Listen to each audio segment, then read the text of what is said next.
Hello friends, তো চলো আজকে আমাদের দুপুরে যে কি রান্না করেছি সব মেনুগুলো তোমাদের সাথে শেয়ার করব।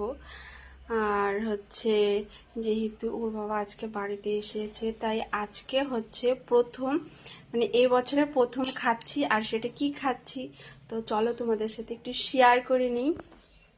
তো প্রথমত সাদা ভাত, তো এখানে ভাত, আর এখানে ছোট মাছ দিয়ে একটা চচ্চড়ি করেছি, আর এখানে মাছ ভাজা, যেহেতু মা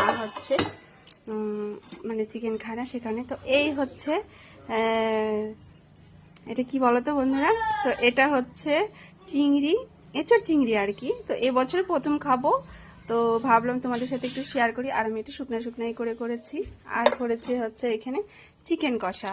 তো এই আমার ছেলে আর মেয়ের জন্য এই লেগ পিস। তো চিকেন কষাটা কেমন হয়েছে তোমরা অবশ্যই কমেন্টে একটু জানিও।